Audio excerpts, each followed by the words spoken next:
vous ne trouverez aucun vivant en promenade. Kaya lisatonga tikinga isolé na porte ya cimetière yangonga na tuni. Chelou central, est-ce que na kengela batombo tope mikwa ya bawe chance na ngeza tombe ase kwista kaneli susu bibembete Laetitia Satonga boba isolema kena sotika ngai ezande bayebisa zochanga zotomonade.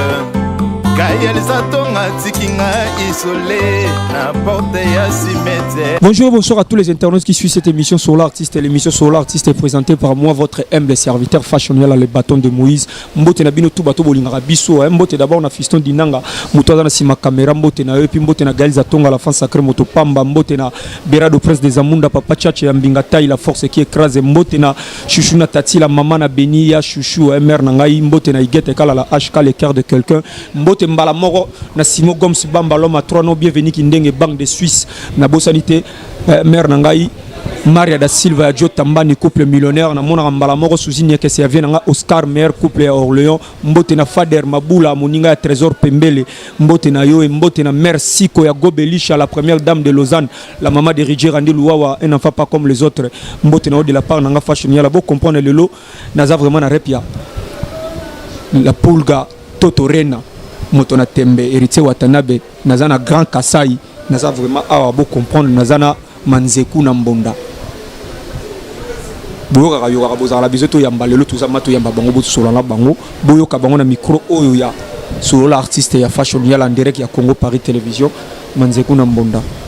Bonjour. Ouais, bonjour les grands journalistes. Bafano Ebele Baolano na Congo Paris. Ouais, na pesi bango bambote belé, là on a déjà na Kenya na gold 6000, autrement dit franc congolais, gold 6000, autrement dit franc congolais donc yemta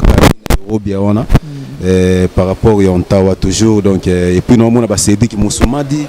et puis nous on a Aurélie Kambo na Luanda et puis nous on a mon pépé lick poison et balik donc nazo mona bato belé na pesi bambote et puis na pesi bambote belé na toto ya tembe la poule gako zano samtamemanga poto donc mtamemanga ba poto voilà donc Manzeku Nambonda toya vraiment na ba question d'actualité aux alelo pour circuler par rapport il y a la team Wata et puis na ba orchestre Mususu l'autre fois Tolanda qui émission moko et ça la rage une colonne internet fallait pas à l'écart qui une émission va tourner qui héritier à Bengier petit na cadre normal mais tout le monde peut d'autre part héritier Watana va revendiquer directement Kaza petit à Moutouté et ça bino mon nom ndeni comme moi petit guerre wana guerre exactement biso dans la guerre na batute talaka toto ya tembe ya ambassadeur ambassadeur suprême toto ya tembe mon boss yi azala na ranki na batute donc voilà émission ngozolo ba on a tala gangote peut-être sur la tala gango na ngana yeba ndingo répondre mais na tala gangote malheureusement et puis voilà biso tozaka concentré tozana studio tozana mi ange mi des mots disque oizo boule VC makambo to na terrain bientôt là déjà ba ozongo donc et puis voilà et puis à part ça toujours on a une question d'actualité de circuler moko ya ba bureau ya Fali Poupa à rejoindre la team Wata héritier Watanabe tout le monde va vidéo tamboli à saler ba vidéo d'autre part tout le monde koto ba musu ba fingier pourquoi comme la team il y a comme au solana bato la team et tout le monde écrit maman na polémique na éviter bino moko et ça bino nini comme na bureau mo za koto a komi koto pour na musique ya la bongo mona mutaka na mo ba bureau na et lo ngana roloba neti biso to bana kitambo ne grandi na ngembo donc bana kitambo pena place motoleza donc kitambo bandal les eloko moko toto aza ya bandal toto aza ya kitambo donc toto akabota na bandal akoli na kitambo donc baya ya kibia bandal azaka na bango baya ya kitambo tout batunaye baya et puis voilà et puis azaka social yenga mutalela te donc soki yem soko za na difficulté mo bato travailler wapi soko ye au moins amena ke tanta donc c'est que ndeko wana ozo créer polémique na kombo na ya ya na chacha to ya ki ka po massa ya banda pona ye na ye ya za déjà parlé yango na biso bina ke ti tozo kola na bato wana tout donc bango basa bina ya parler ya kala ya lelo te donc ça ka ki atali ke mutu na nga ya kalamba il faut na zalande koto donc et puis est-ce que ça ka po hérité watana ba garda ba relation bien chiba parce que eza yende mutu ça la polémique wana Tibambalo wana kutu Tibambalo ya kala ti ya lelo te on a muta toto ya kala batunde ba ebite ya kala donc zaka ki azongi de parler na aende ce ko parler na donc et puis voilà. Merci à vous qui azongi de parler na wana mbala moko mbote na makula blonde ya bajogo ira mbalze zawiya mbote na Janelle kitoko ya pembe mbote na bino batu to bolinga biso mbote na Bertha la bourgeoise aigle jaune wana na bossa na raté mbote na yo moi question d'actualité musuzu pour limbisa nganga manaka ba question d'actualité bonga na tuna ngande wa actualité premier zo le ka entre héritier wata nabe na Karine Mokonzi Karine Mokonzi ana mikili toto mutamema poto azana mouvement bon ba travailler na ndenga mikili et puis bus ba tumsu ba travailler na ndenga kini et puis voilà mais tola na ba réseaux sociaux il paraît-il héritier wata na Karine Mokonzi ba na problème et que tout l'andigo tout taliba lié musu bazo koma ke héritier watana bete mutamema ki na poto ba musu koto balobi ke bazana ba problème trop sérieux tenga siko no ebisoke ezaka ba lukande ba base Karine Mokonzi toto ya tembe auto na mikili ba auto na Karine avant ya kapota suko lega utema kambo ba bengisaki na ba Nations Unies mambo ambassadeur do bazali na Karine na ba salle bo mona ba image donc Karine azato auto solani ku lobby donc pepele ya nema donc asa na mouvement ne ngoti merci tokota manzekuna munda boni basangwa disque et balobi ke banda bumisa disque ti lelo c'est comme si ndire watana ba ko kané souste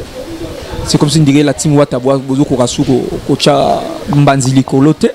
parce que depuis disque bima promotion on salami pe penzate ti lelo disque muso izate mais bobita ka ba concert te olobinde bien te folo ba manzekuna mbonda binoka disque moko ba pote belé te ngama na tuni ba binoka disque moko bo seli on peut promotion bien te ba bi ke disque beta souté bo zabe suna disque musoute liboso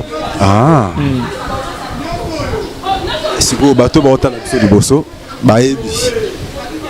biso disque la biso ezaka kombati disque na biso liboso ezaka mama na kombati ba ebi donc disque beta yango moko sans promotion donc on a ça la promotion ezaka na bato mo ba noya ba au contraire bazo le kana ba ndenge mo donc et puis voilà mais ti disque ça la succès ba beti faux ba tout en noir ba BM ba nzemboto vous comprenez ba Kimberly ba nzemboto presque donc il disque derrière pour Simba c'est que sont déjà des chansons pour Simba on te bien dans ba chanson na sorti parce que biso derrière on a ba plus de 8 chansons où ça la succès mais ba mingi BM moi 35 boka au moment ba mingi les restaurants ba c'est la promotion BM bon ils a 3 les restaurants ndiki ba c'est la tout en noir OK à Betifo na Betifo aussi les restaurants ndiki ba c'est la promotion et bongo DDD peut bosser en promotion pinzata DDD maman na succès ya nyama pa tunde to tobeta na fu c'est des moto oso ngela zo ngota ba plus de 4 fois donc ate sila ki ba 5 ba bis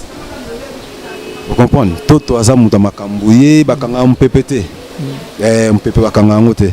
donc voilà donc tout ça na studio deuxième disque zoya mi ange mi démon ezoya donc bon yoka plus que ba BM plus que ba Betifo plus que ba tout en noir donc qui basa déjà au CP là ba fa na biso boza na poser pour Kalamingi Terre donc Kalamingi Terre déjà disque les sur le marché. Merci Mbote d'abord on a Dadi Yakuza puissance il y a un trésor Yakuza il y a un Shadow Seni Mutema ya papi wana mona mbamo Aristote Kabassel les rois des reines Aristote Kabassel les rois des reines Mbote na yo Mbote na papa Kololo ya Jordan Kololo papa Kololo papa na Jordan Kololo Jonathan Bumba ya papa Gilles Romeo Lukaku ya papa Lukaku Mbote na bino de la part ya Fashion Yala Manzeku na mbonda studio ici la mukoloni topé studio bozana na débit ou bokomi na katikati parce que babi ba studio héritier wa tezo aka temps une année 6 mois ba bazela kaka pour disque bwana ngope rumeli disque muso ezate ya on ba bozaka na disque moko tilelo yango ti eloko eloko ba problème yango na pour disque moko yango moni disque yango ememi biso bapoto ebele disque yango tokokende yango baafrika du sud to fungoli mpena nzela bato tu tozongisi musique na sudaf mpona sudaf musique yango obeta te mais yo yebi te bakombata ti nga nayebi ke bato ebele babeta na sudaf non bato bakendaka bashowgaze et puis voilà kombata azalaki na sudaf biso moto tozongisa musique na sudaf ocomprendre to tozongisa mpena musique na afrique du sud donc tofungoli nzela bandeko nyonso bakombata bafungoli motema biso bato ya liboso tofungoli je na sudaf donc makambo ezongi mpena ndenge ezalaka bato to bakokende na bango sikoyo mpo toto ya tembe déjà fungoli déjà nzela donc et puis voilà mais nzeko na mbunda yo mopozaka na moi excusez-moi moi question ozaka mpe na moi 5 leader moko boye oyo motalaka make no balider oyo batiaka ma molunge na la team wata na baorchestre na bango à part la team et à part la team moi 5 mo oyo mona make batiaka ma molunge na la team na baorchestre na bango en tout cas oyo batiaka molunge na la team baza te mais balider oyo tomonaka oyo bazalaka te oyo bazalaka oyo bapesaka mpe makambo baorchestre oyo tomonaka donc voilà orchestre oyo tomonaka ke ezaka mpe na makambo nango eza kaka eza namonaka chete ya gola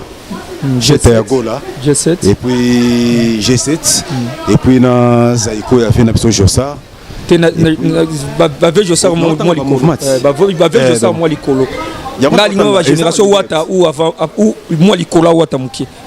kasi on a pour ceux qui n'avaient pas joué au likolo ba vie na biso kala te na likolo nga le ma génération wata mais après wata mukie donc après donc avant wata na wata mukie avant wata tozana goga et tozana G7 chetani gola na PC bambote pesa ça donc G7 ndé c'est bon yende mona Villa Nova pe ya Fabregas ça te yako na otangelo tio to ninga ngona bi G7 otangelinga ya cheta de ça va Villa Nova pe ça Fabregas oui Fabregas pa obunda fali poupa pe quest yo to ninga ti yako na biso G5 ngo tanga moko ponga na lina baksaka wana te yako na biso G7 ndé ça va donc quant à moi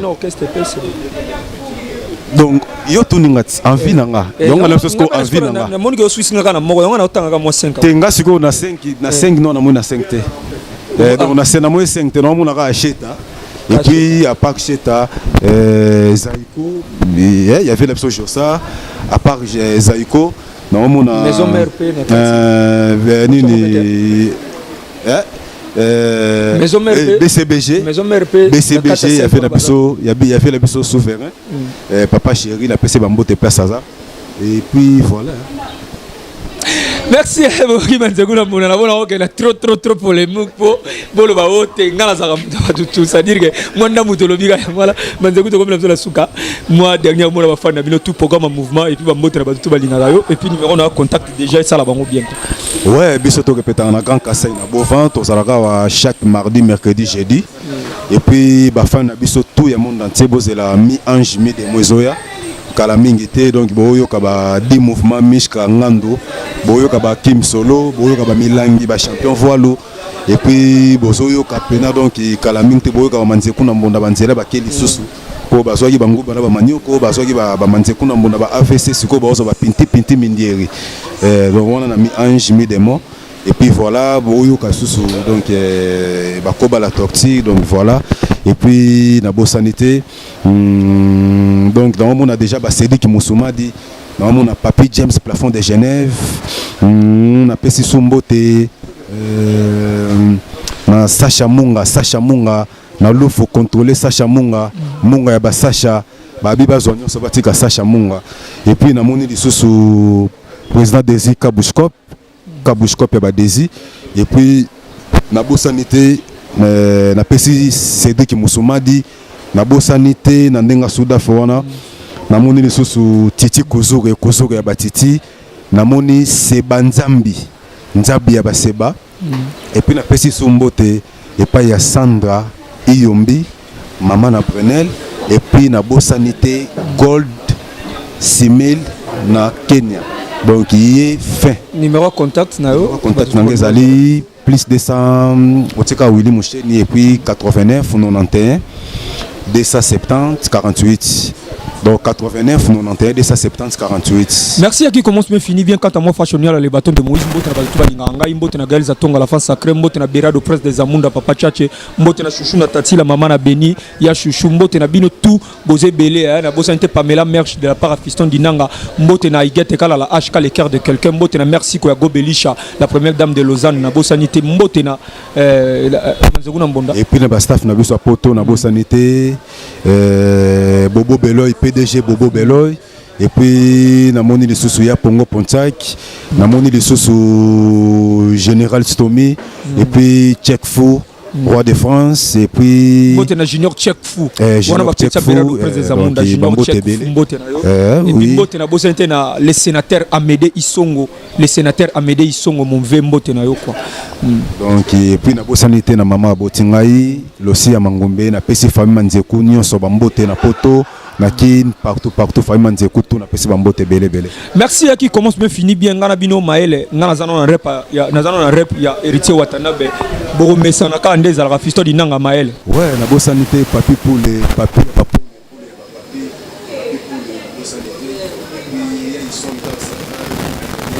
central na pesi bambote